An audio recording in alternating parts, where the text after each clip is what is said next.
All right, well, they're closing the door on us, so it sounds like we're going to get started here. Am I loud enough? I don't want to use the mic, but can you guys hear me in the back?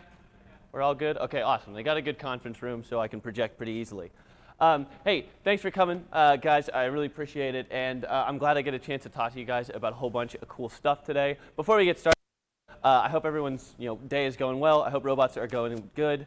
For all of the mentors in the room, if I could just get a quick poll, kind of get to know the room a little bit, how many of the mentors in the room are data scientists? Okay, that's awesome. How many mentors in the room might not be data scientists, but work with data visualizations, BI software, anything where you're just working with data all day long? Okay, great. So that's most of you guys, and that's pretty telling. So I'm going to keep that in mind while we go through this stuff, but I got a chance to know a little bit about you guys, what you guys kind of do. So I'll go ahead and introduce myself. I'm Jacob Rothfus. I'm the CEO of Real Life Data. Some of you might know what Real Life Data is, but don't worry if you don't. I'm going to get to that here later. For now, just know that we're an Austin startup. I have a computer science bachelor's from UT. I am a full stack developer and a software engineer. I'm a data scientist myself. But maybe more importantly to you guys, I'm actually a FIRST alumni. I was part of FIRST for about 7 years. I did FLL, I did FTC, I did FTC, FRC. And now I'm a mentor for Team 2468, 2687, and 2689, as well as BronkBots 3481. And some of you might note that a lot of those are the Westlake teams. I actually have a few of my students in the back as well. And honestly, I'm sure like all the other mentors in the room, I'm really glad that I got a chance to be a part of all the cool stuff going on here for so many years, and now I get a chance to bring that to my students as well. So thanks, guys, for giving me that opportunity. And the really cool thing is that I can kind of go back and see that a lot of this success and a lot of the stuff I learned, I actually got out of FIRST, just like my students are getting it out of FIRST. Because FIRST gave me a chance to learn all of the hard skills and all of the soft skills I would need to be successful. Stuff like CAD design, machining. I went and learned electrical engineering. I learned a lot of my front-end development stuff working on scouting for my team back when I used to do it. But maybe more importantly, I learned a lot of soft skills, stuff like how to work with a team, how to organize myself, how to organize others. I learned how to problem solve, go from nothing to something, and then, heck, I learned a lot of presentation skills on the chairman's team that I'm using right now. So FIRST has done an awesome job for me. I hope I can help it do a better job for my students. And the thing that we've been realizing here at Real Life Data is that this really works. Of all of the majors that FIRST gets people into, the ones that they get students into tend to do really well. Like, let's take mechanical engineering, for example. That's one of the biggest ones we get people into. They do about 5 to 10K more on average right out of college than any normal college grad does. That's pretty good for one of the biggest things that FIRST gets their students into, but let's do a little better. Let's talk about computer science, which is pushing more than 10K. And I'll do one better. Let's go to electrical engineering that's crushing it at like 25K more. And this is all what FIRST is about, is teaching this kind of stuff. But there's one thing missing on here that I hope everybody in this room knows exactly what I'm about to say. And this one is one that a whole bunch of universities are starting to recognize. They're doing majors for it. And it doesn't only beat these other guys, it dwarfs these other guys. The most important one on here, data science. It's awesome, it's really interesting, and I don't have to tell you guys that, I mean, just as a show of hands, who here has used ChatGPT for anything? Yeah, guys, that's all data scientists. That's what we do, right? And it's thanks to a lot of stuff like that that this stuff has been popularized, but hopefully that a whole bunch of stuff is getting easier for a whole lot of people. But before we move on, let me actually define this, because I bet there are some people in the room who don't fully understand what data science is. So if you went and asked a data science, I'm sure some of you guys in the room would even say this, if you didn't know what it was, you would think it's a lot about just machine learning and AI, right? Hey, I got all my data, let me go grab my algorithm, let me throw it in there, and let's see what comes out of it, and then I'll start doing stuff from there, right? This is what a lot of people think it is. But there's a whole lot more here, a ton more, even just starting with lots of data. I mean, data scientists have to start with how do you get that data? How do you make sure the data that you get is good, right? If it's bad data, you couldn't possibly do anything with it. How much data do you need? What data do you even need to solve the problem that you're doing? And do you need to grab data from a whole bunch of different places and put them together? And that takes not only a ton of time, but once you're done, you're nowhere near doing the ML and AI that people know everything for yet. The next step is you got to go through and you got to clean your data sets. If there are values missing, you've got to go put them in, or you got to get rid of stuff. You got to figure that out.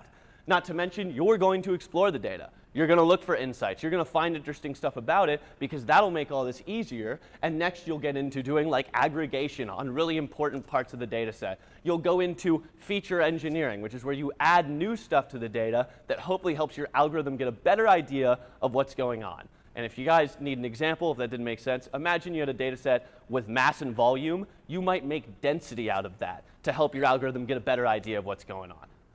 And then eventually you have to transform the data so that way it works for whatever model you're going to go train. And after all of that work, only now have we gotten to any of the AI and ML stuff. And let's give it the credit it deserves. Some of this stuff is pretty hard, guys.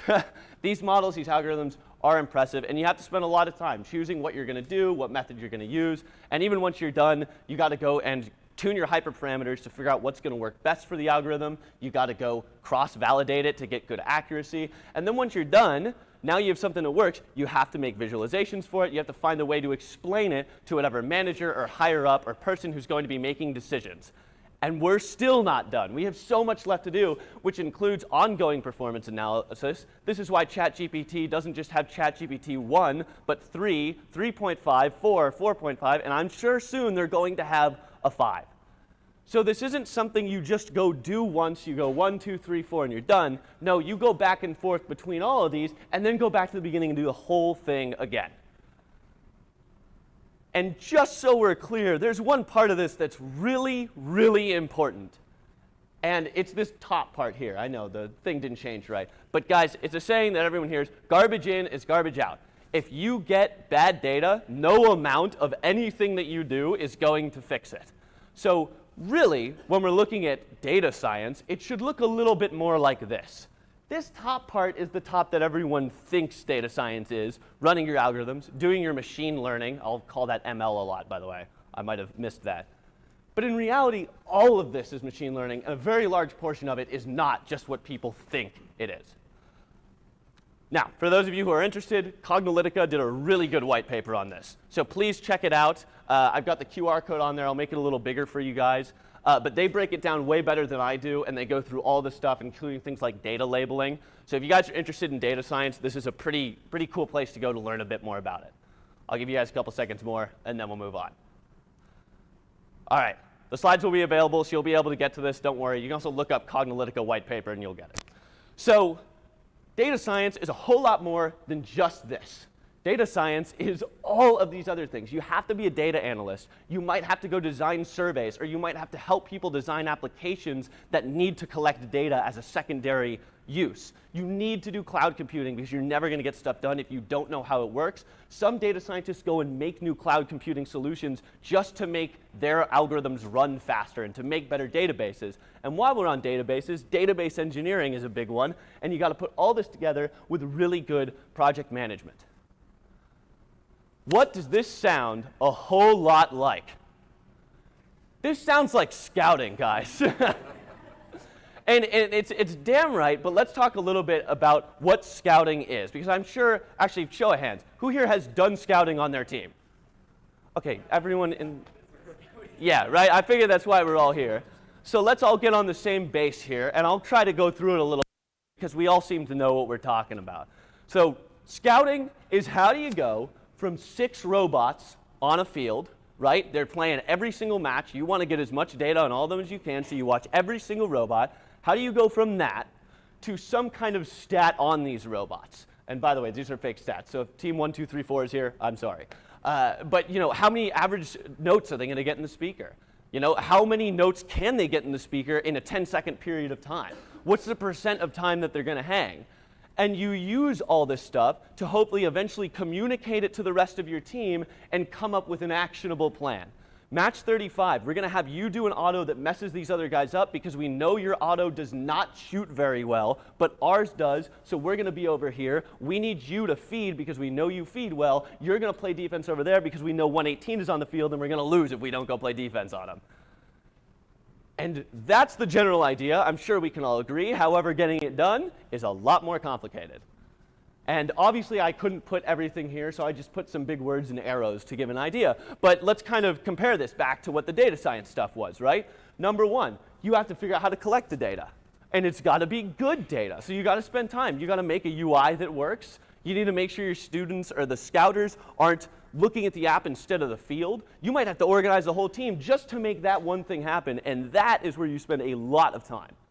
Next, you got to process and transform the data. I know even my students back there, we've been having trouble with data coming in that's incomplete recently. So we got to go back and we got to delete some data. We've got to add stuff into the data. We've got to fix team numbers are wrong sometimes. And we got to go back and fix those as well. Not to mention, we need to turn them into all the metrics that we talked about. Averages, standard deviations, percentages, cycle times, all this really cool stuff.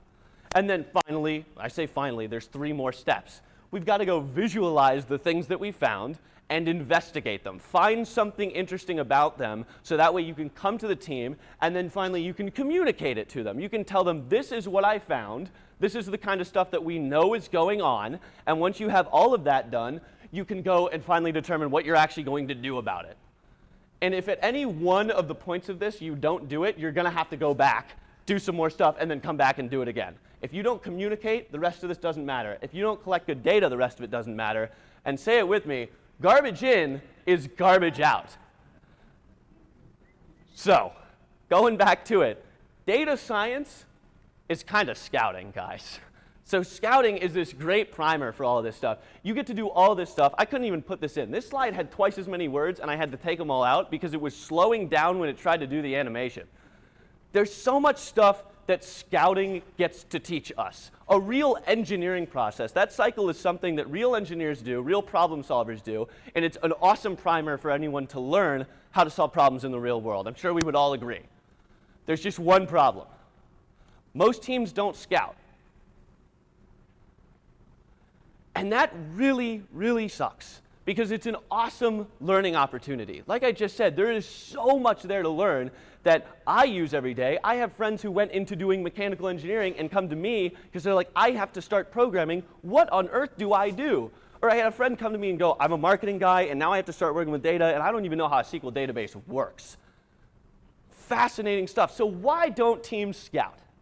I'm sure we're all thinking it. Do you have an answer?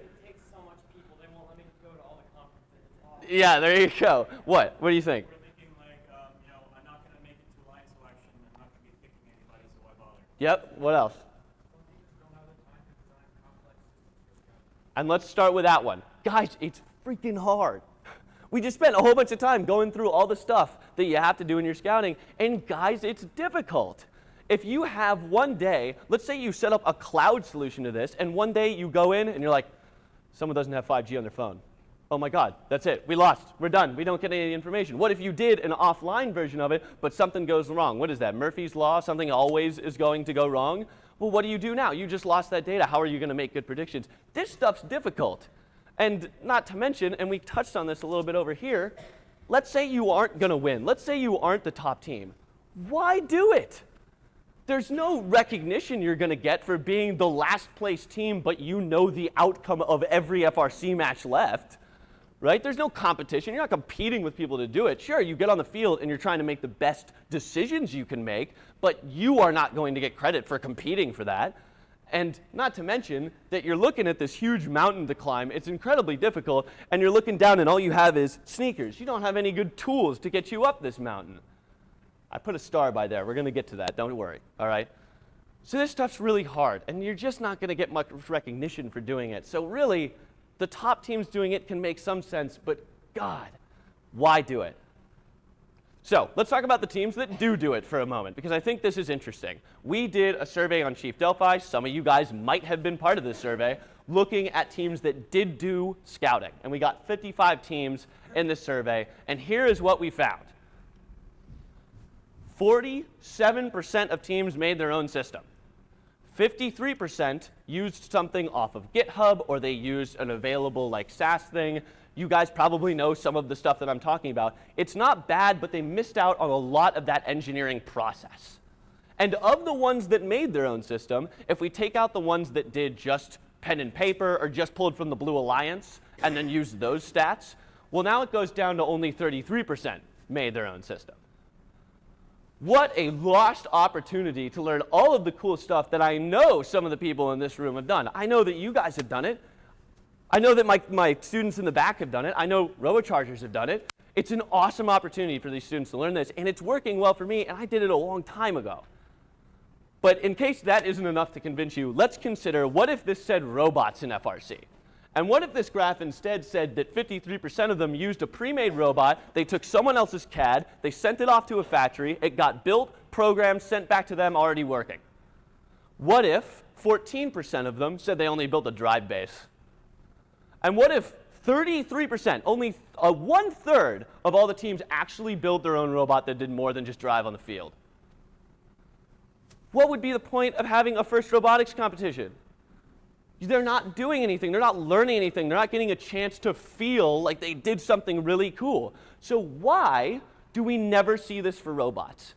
Why is it that every year, even rookie teams come in and they compete with a robot they know is not going to win, but they built it themselves, they try their hardest, and they go out there and they have a great time doing it? Why is that the case for robots and not the case for scouting? Guys, there's a very answer. It's the lights that you can put on the robot. That's the reason that everybody builds. Thank you. That's the whole thing. But seriously, guys, this stuff is really cool. I love this stuff. But okay, let's get back to it. Why? Why are robots the thing that no one has trouble with? Why is everyone building them? Why are the mentors so involved in making sure their students do a good job? Why do we learn all this awesome stuff about mechanical engineering, electrical engineering, programming, and why don't we do it for scouting? Let's look back to what FIRST stands for a moment. For inspiration and recognition of science and technology. Everyone in here knows this like the back of their hand. Although you might not know the mission statement, I could never get that one right, so I'm not going to say it. I'm going to take inspiration and recognition. I'm going to throw one more thing in there, tools. This is what makes FIRST successful on the things that they do. Inspire students to climb. Give them the mountains, something to conquer. Give them the tools to do it. Give them the backpack. Give them their climbing shoes. Give them the climbing hooks. And then once they're at the top, give them something to be recognized for, a view to look at the top of the mountain. This is what makes FIRST so awesome, and it works for engineering because the challenge is complex. It requires a bunch of different mechanical systems, and they're interesting, and they're fascinating to design, and they're principles that almost everything else in the world is built out of. And not to mention, guys, we've got all kinds of tools that help you out doing this. If you go back like 20 years to when FIRST was still going on, a lot of these tools did not exist. And guys, we've got kitbots, CAD files, Vex parts, A&E marks, we've got motor controllers, RoboRio, all this cool stuff. And when you're done, you get to go down and you get to compete for excellence in engineering, industrial design, quality. I was a judge for the last competition that was in this convention center. I couldn't keep track of all the engineering awards that I had to give away. And it works for programming too, because programming has a whole bunch of cool stuff in the game that makes it interesting. Vision elements on the field, not to mention all the cool stuff you can do with the robot. You know, changing your control system, doing automatic detection of notes, all this really cool stuff. And not to mention we have starter code, we have libraries, Matplotlib, Limelight, Google Corals, those last two more recently. And once you're done, you get your award, Autonomous Award, Innovation and Control Award. What if, and just imagine with me for a moment, this looked the same way for scouting? We had a data science part of FRC that had a challenge that was easy to start analyzing, but had very in-depth information that allowed students to find all kinds of different insights into what's going on. Imagine we had a ton of tools to help students out doing this stuff. Right? Give them the chance to have the climbing hooks to climb the mountain. And maybe most importantly, what if at the end of all of it, maybe you didn't do amazing in the competition, but you get done and they're calling out a data science award, and you get to go down and get an award just like everyone else who wins their engineering or their programming awards. Seriously, I want you to really imagine this. Next year, 2025, they have this award. Celebrates a robust and innovative system for collecting data on and analyzing the FRC game. Everyone's clapping as your team is called to come down. You guys grab the award, you grab the plaque, you go get a picture, and you look around, and suddenly a whole lot of that work you did for scouting, even if it wasn't used at the end to pick teams, is worth it. That would be awesome. And we have recently gotten to a place where this kind of thing is absolutely possible. FIRST has considered doing this and is considering doing this. And we got to thank some certain people. And I couldn't get through this without thanking those people. So I'm going to put a few of them up on the screen here. You guys might have seen these tools. Some of you might even use some of these tools, like Lovat and Fire. Scouting Palooza. They're helping recognize students in the off-season who do a good job with scouting. We even got to sponsor their stuff this year. I got to look at the submissions for that. Guys, it is awesome what people are doing on the teams that do scouting. But this is our chance to recognize that we can make more and really, really cool tools to make data science possible for every team that wants to do it. Now, we're going to get to the part that maybe all of you guys have been knowing was going to come, but one of the tools that my students have been using this year, and well, 100+ teams have been using this year, is real-life data. So I told you guys I'm the CEO of real-life data. Of course I was going to bring this up. Let me tell you a little bit about what real-life data is, and then I'll talk about why it was cool for scouting. So real-life data was born out of the idea that the way that small to medium-sized businesses and teams do their data and data collection systems is far outdated. And it's very difficult to get started, and for a lot of them, it is not worth doing. So we went and we wanted to tackle a better way to do it. And we started by looking at how big companies tend to do their architecture.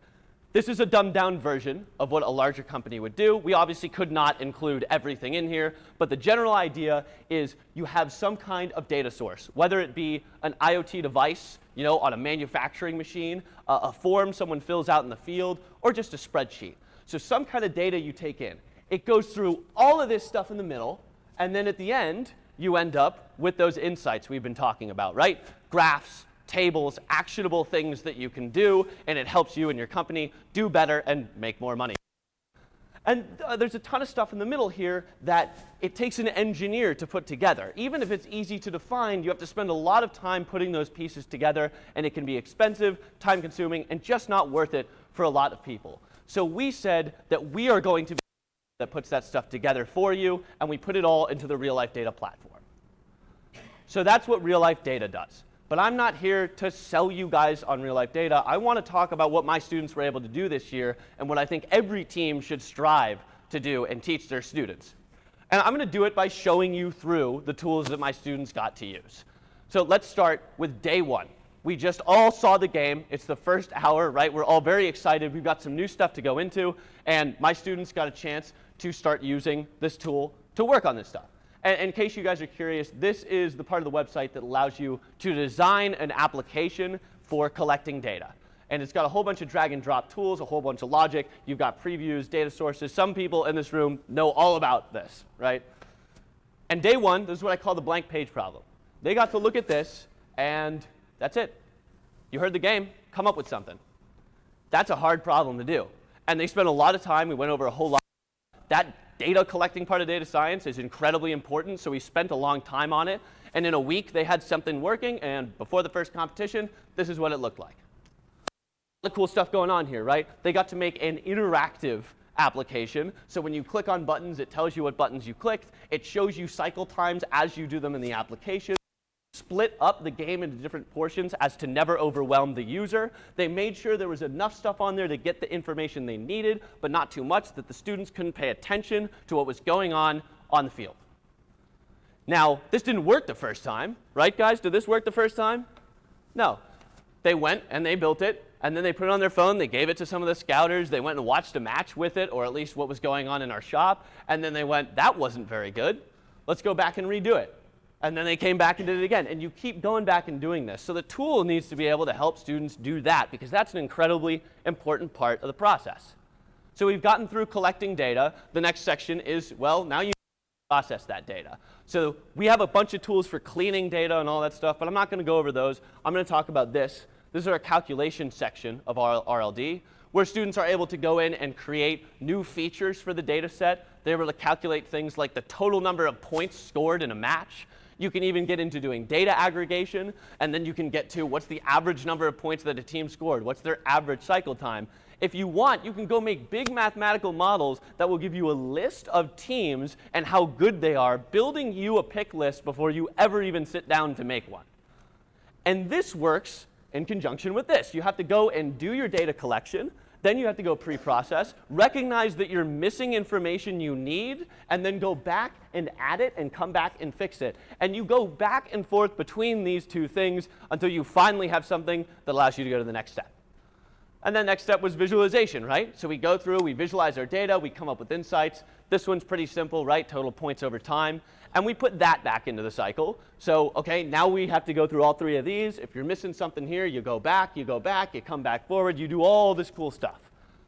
And now that you have an idea of what's going on, now you get to go communicate that with people. And this cannot be understated. And I cannot tell you guys how important this is. And the more and more that I do this kind of work, you realize that I could be the smartest person on the whole world. I could know how to win every FRC game with the worst robot that's been built on that field. And it wouldn't matter if I couldn't tell people how to do it. If they don't want to look at my data, if they don't want to use my tools, they're not going to.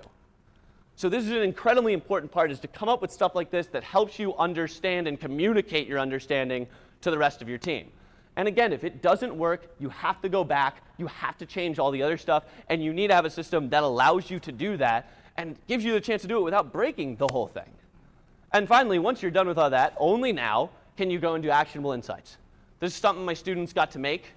They went and decided they wanted to be able to compare teams' potential outcomes for matches. So built this dashboard. You put in 3 robots on red, 3 robots on blue. It gives you a predicted score for each team and gives you the parts of that team that you could use to build a strategy. Hey, we know this team's going to do really, really good at feeding. Let's go try to block them from being able to feed, or let's figure out where they're feeding, and let's grab those notes. And they put this back into this whole cycle, and suddenly we're right back to all of the data science stuff, right? We've done the whole portion, an entire engineering process, and having the ability to change all of these portions, go through all of this, and also be successful is such an important part of that process, because for me, it helped me become passionate about this stuff. You can go do all of this from scratch, but you won't necessarily get it done, and you might fail, and then you won't want to do it again. You need something that gives you the ability to be successful and do something really cool. And for my students, they got a chance to face problems and still have that happen. Right? We had Landon a while ago said he didn't use any of our data. One of our bigger members. And I was, Landon, why don't you use any of our data? He's like, well, I've been trying to pull it up on my phone, but they built it for a computer, so it's really hard for me to see all the stuff on there. I just wish I had an easier way to do it. So my students went back and said, okay, we'll work with you on that. What other metrics do you think aren't on there that you would like? And we talked to Landon for a while, so we went back. We considered changing this, moved a couple things around, went and created some new metrics, even made a new graph for the guy, made a new dashboard for his phone. Landon was able to be a part of these conversations, and my students got that maybe one of the most important parts is communicating that. If they don't look at it, they're not going to use it, and everything else you just did up there, it might as well have not been there. So thanks to really cool tools, my students were able to do a whole bunch of cool stuff like building that application, and they learned a whole lot from it. But importantly to me, we got to move beyond that. We got to go do like algorithms and pandas, right? Getting to go through and use sklearn to eventually go doing machine learning. We finally made it to that 1/4 of the pie where you get to do these really cool algorithms.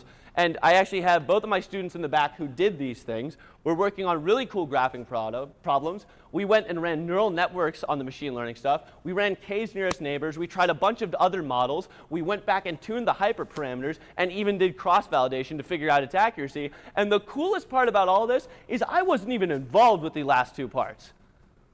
Arjun just did it one day, which was awesome, by the way. That was really cool to come into. But that's the power of having something like this, is my students have that curiosity. They were successful in one thing, they want to go be successful in something else, and they push through to try to do it because those tools exist for them. One of my students is working on a graphing problem that is going to make him the best student in his first data structures class when he gets into college. And he's going to get everybody asking him how to do the homework because he finished the entire lab in like 2 days, and everyone else still doesn't even know how a graph works. Guys, this is data science. My students did data science this year, and it was awesome. It was really, really cool. And I'm glad that I built a tool that gave them the starting point for it and gave them the chance to be successful with all the pieces to solve the problem. Now, this is the part where I'm going to sell to you a little bit. I'm sure you guys have been seeing it, because RLD has not just helped my students be successful, but it's helped other teams be successful as well. Some teams even in the room right now. There are about 700 students and mentors using our stuff right now. That was humbling. 3 million data points, which, by the way, is going up right now. What are we at? 3.7 million data points. 100 active teams, almost 20 just at Champs right now, and 300 scouting apps built with our stuff. But you don't have to believe me. Here are some pictures of what people have done.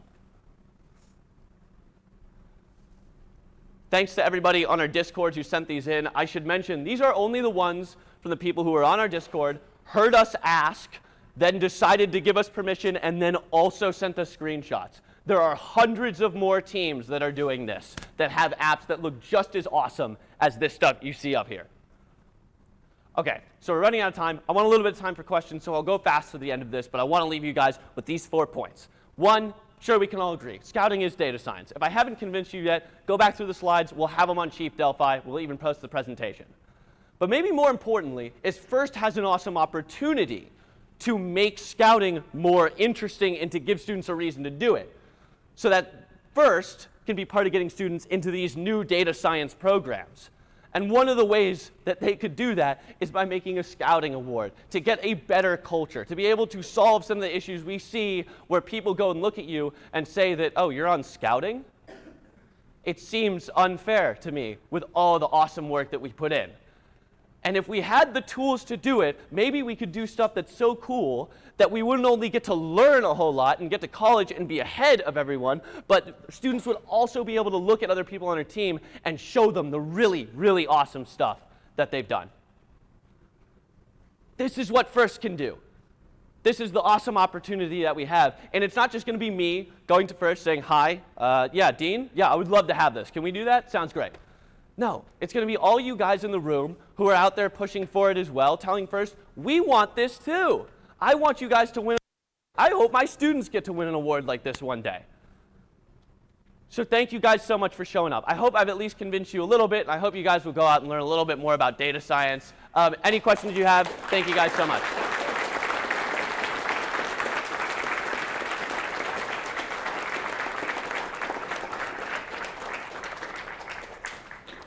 This is a link to our website, by the way, if anyone wants that, and you can check it out here as well. Feel free to email me if you want anything. And any questions? Yeah? Okay, so you said 3.7 million points of data.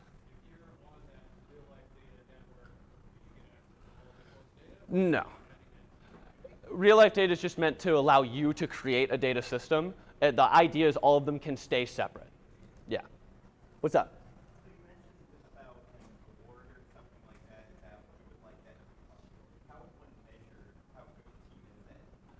It's a very good question. In fact, that same question came up for industrial design when I was in the judging room. How do you judge who's done the best industrial design?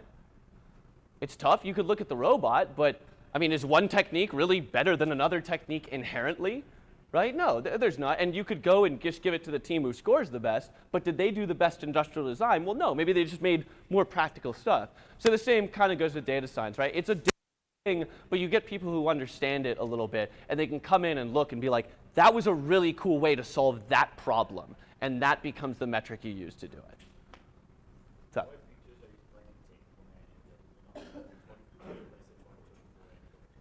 I appreciate the question. We got a lot of quality of life stuff on the way. Oh, right. I'm sorry, guys. My bad. They were asking what features are we planning to implement for RLD. I know that you guys have been using it, 1261. You guys sent us one of the pictures up there, so thank you guys. But a whole bunch of quality of life features are coming just because we've had a bunch of complaints about it, but you know, that's life. Let's see. We want to add joining of data sets, so that way it's easier for you guys to do PIT scouting, qualitative scouting, quantitative, and then put it all together. For right now, you can do it, but we want to make that an easier interaction. And we want to get to some more complicated calculations. There's more, and we'll post it later, but I can't talk about it a ton. Yeah. So I know you talked about like empowering your students to do that. So like how much would you emphasize like the mentor versus student like relationship in scouting? So this is an interesting thing because my team occasionally has trouble with this, right? And as a mentor, I'll give my 2 cents. I like to take more of a hands-off kind of approach. I like to work with my students, tell them the problems that I have faced, interesting ways I've gone about solving them, and then let them go try. And if they have to, fail, and then I come in and help them learn how to fix it. But when it comes to competition, I'm generally hands-off. I'm like, hey, you guys got here by yourself. You can do it by yourself. And they kick ass every time. Yeah, what's up there in the back?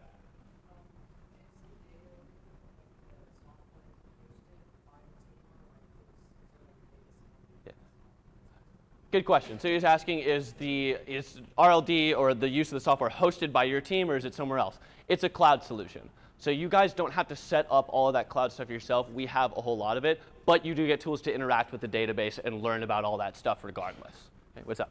So how does the app that still work? Is it a web app? Does it get compiled into native app? Something different? So it essentially gets compiled into a native app. You get the RLD viewer on your phone and RLD input that lets you put the 2 parts aside from each other, so one for data collection, one for seeing data. And you go and make your app on our website, and then it shows up on that app on your phone, on your tablet, or wherever. So you download the RLD app and then you choose which app, Yes. app to load, and then it like shows that Yep. RLD app? Yeah, in fact, I can show you right now. I have it on my phone right here. So I've got the 2468 app right here. Yeah, in the front. Let's go with you. Is this a paid service or available for free? So that's a really good question.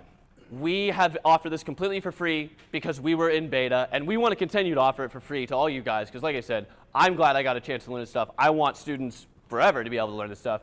We're working with FRC to make that a reality, and we're still in talks with them about that. Okay? Yeah, go ahead. What size teams like use your service? Like within like under 25, 25 to 50, over 50? Like That's a great question. breakdown. You update it. Like, Yeah. I wish I had better stats that I could give you on that one. But larger teams, like on average? Or? so obviously 2468 uses it because I'm their mentor. So you could say that's one of the larger teams. But let's see, like 325 uses us. I would guess it's mostly teams who are going to be around like 20. But we know we have bigger teams use us as well. Most of the barrier to entry right now is just who's able to figure out about it. So who's on Chief Delphi looking at it? So many. I already gave one for your team. Here, let's go over here. So a lot of teams have used like the QR code system. Yeah. So to get more efficient like data and speed matches. Mm-hmm. Is that something you are willing to kind of integrate into the app? We've talked about that one a lot. I actually have my CTO over here. We talked about it a lot because this is something that can help in like field research and all that as well. Although the thing that we found was more useful and we decided to implement first was offline data storage. Along with also making sure the packets are really, really small. So for the most part, you can store data offline. All you have to do is walk even close to a Wi-Fi port, and you can probably get stuff up. Even students who have bad 4G, 5G are able to get stuff up like all the time. So for right now, no QR codes. We're considering it, but there is a way to still do it even if you don't have Wi-Fi access. Absolutely. Okay, let's go in the back over here. Yeah. How well does RLD interact with this? So yeah. Our team, even though I like all the apps, I generally am not a person who abbreviated or dragging out messages instead of like copying or like custom But how our thing is that we have an API that's exclusive. Can RLD pull data from that API and make what we want? So we worked on a pretty extensive infrastructure for that. For those of you who didn't hear the question, it was how does RLD interact with outside data sources, other databases, other apps that you might have? And yeah, we've been working on this a lot. And we integrated it with the Blue Alliance just as a proof of concept after we built out the whole infrastructure. And this is something we actually had to talk about this the other day, improving that and making it so it's even easier for us to add new ones and hopefully eventually have you guys add them. I believe we will have that next year. I can't give you 100% because life happens, but I'm pretty solid on it. Okay, already got a question from you. Let's go with you. I actually have a question for your students, which is how much of your drive and ability to have a functioning data science program comes from the dependency on your mentor? Like, can you repeat the question? So like, as in, if you didn't have a mentor who's super passionate about data science, do you think you would still be able to have a functioning data science program on your team? Well, I wouldn't be able to get it to the level that it is now without it. But I still think like we're passionate enough to have like a drive to be able to do it, but not to the level at which we have it. Good answer. All All right, 4 more minutes, so I'll take a couple more questions. I already got one for you, but I'll try to come back. How about over here?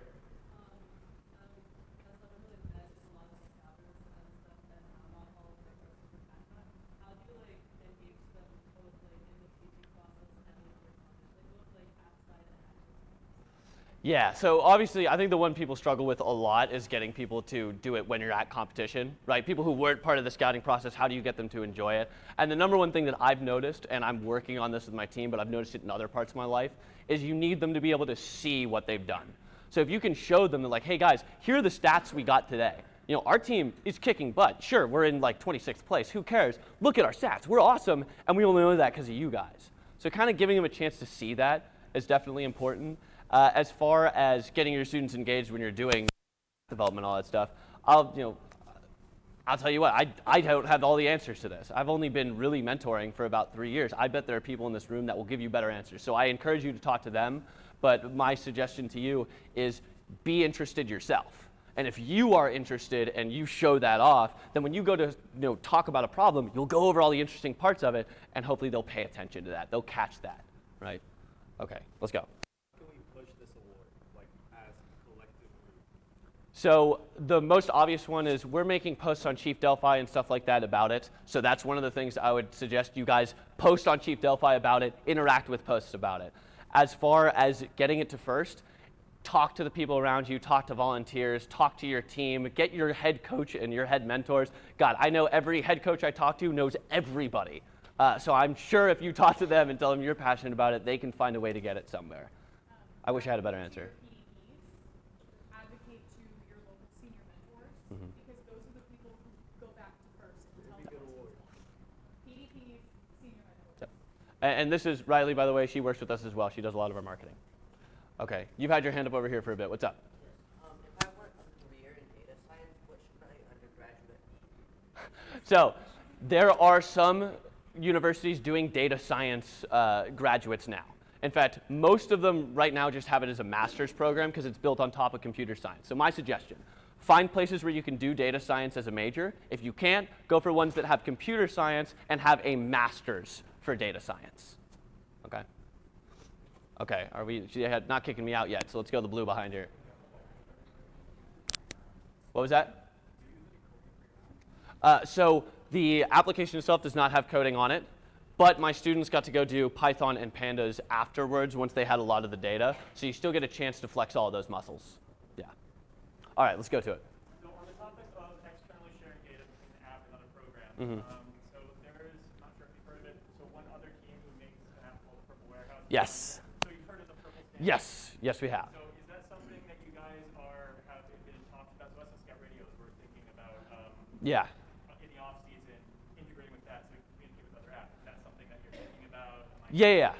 That is something. So in case you guys didn't hear, the Purple Warehouse made a standard for scouting called the Purple Standard, and that's just so people can share and use data a little bit better. I'll admit we've looked into it, although I want to know more about it. I wish I did, and I'd love to talk to you about it after this.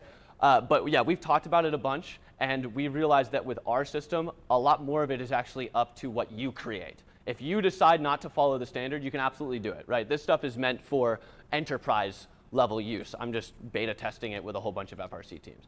But we are going to try to make sure that's possible. Yeah. Okay, are we getting kicked out? We're getting kicked out. I'm sorry, guys. I'll be out there if you guys have any more questions, but thank you.